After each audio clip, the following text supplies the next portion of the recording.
So stomach cancer ಅಂದರೆ ಹೊಟ್ಟೆಗೆ ಆಗ್ತಕ್ಕಂಥ ಒಂದು ಕ್ಯಾನ್ಸರ್. ಸೊ ಈ ಹೊಟ್ಟೆಗೆ ಸಾಕಷ್ಟು ಕಾರಣಗಳಿಂದ ಕ್ಯಾನ್ಸರ್ ಆಗುವಂಥ ಚಾನ್ಸಸ್ ಇರುತ್ತೆ. ನಾವು ಸೇವಿಸ್ತಕ್ಕಂಥ ಆಹಾರ, ಇದರಲ್ಲಿ ರೆಡ್ ಮೀಟ್ ಇರ್ಬೋದು, ಆಲ್ಕೋಹಾಲ್ ಇರ್ಬೋದು, ಅಥವಾ ಸ್ಮೋಕ್ಡ್ ಫುಡ್ ಅಂತ ಹೇಳ್ತೀವಿ. ಅಂದರೆ ಈ ಕರಿದ ತಿಂಡಿಗಳು ಅಥವಾ ಬೆಂಕಿಯಲ್ಲಿ ಡೈರೆಕ್ಟಾಗಿ ಕಾಯಿಸಿ ಇದು ಮಾಡಿರ್ತಕ್ಕಂಥ ತಿಂಡಿಗಳು. ಸೊ ಇವನ್ನೆಲ್ಲ ಸೇವಿಸೋದ್ರಿಂದ ಹೊಟ್ಟೆಯ ಕ್ಯಾನ್ಸರ್ ಬರ್ತಕ್ಕಂಥ ಚಾನ್ಸಸ್ ಇರುತ್ತೆ. ಹಾಗೆ ಇದು ಹೆರಿಡಿಟ್ರಿನೂ ಕೂಡ ಆಗಿರ್ಬೋದು. ಸೊ ಫ್ಯಾಮಿಲಿಯಲ್ಲಿ ರನ್ ಆಗ್ತಕ್ಕಂಥದ್ದು, ಈಗ ತಂದೆ ತಾಯಿ ಅಥವಾ ತಾತಾಜಿ ಯಾರಿಗಾದರೂ ಕ್ಯಾನ್ಸರ್ ಇದ್ದರೆ ಅವ್ರಿಗೆ ಮಕ್ಕಳಿಗೆ ಮೊಮ್ಮಕ್ಕಳಿಗೆ ಬರ್ತಕ್ಕಂಥ ಚಾನ್ಸಸ್ ಕೂಡ ಇದು ಹೆಚ್ಚಾಗಿ ಇರುತ್ತೆ.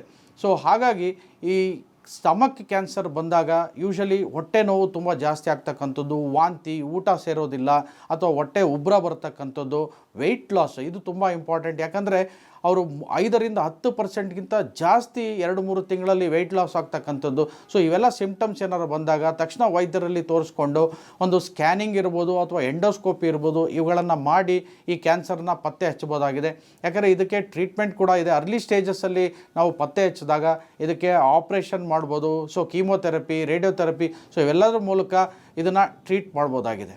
ಈ ಸ್ಮೋಕಿಂಗ್ ಮಾಡೋದ್ರಿಂದನೇ ಕ್ಯಾನ್ಸರ್ ಬರೋದಿಲ್ಲ. ಪ್ಯಾಸಿವ್ ಸ್ಮೋಕರ್ಸ್ ಅಂತ ಹೇಳ್ತೀವಿ. ಅಂದರೆ ಈ ಸ್ಮೋಕರ್ಸ್ ಜಾಸ್ತಿ ಇರ್ತಕ್ಕಂಥವರು, ಅವರು ಕೂಡ ಅದೇ ಸ್ಮೋಕನ್ನು ಹಿನ್ನೆಲೆ ಮಾಡಿದಾಗ ಅವ್ರಿಗೂ ಕೂಡ ಬರೋವಂಥ ಚಾನ್ಸಸ್ ಇರುತ್ತೆ. ಯಾಕಂದರೆ ಸ್ಮೋಕರ್ಸ್ಗೆ ಬರೋಷ್ಟು ಬರದೇ ಇದ್ರೂ ಕೂಡ ಇವ್ರಿಗೂ ಕೂಡ ಬರೋವಂಥ ಚಾನ್ಸಸ್ ಇರುತ್ತೆ. ಸೊ ಹಾಗಾಗಿ ಆ್ಯಕ್ಟಿವ್ ಸ್ಮೋಕರ್ಸಲ್ಲಿ ಎಷ್ಟು ಚಾನ್ಸಸ್ ಇರುತ್ತೋ ಪ್ಯಾಸಿವ್ ಸ್ಮೋಕರ್ಸ್ಗೂ ಕೂಡ ಅದು ಕೂಡ ಕ್ಯಾನ್ಸರ್ ಬರುವಂಥ ಎಲ್ಲ ಡೇಂಜರ್ ಕೂಡ ಇರುತ್ತೆ.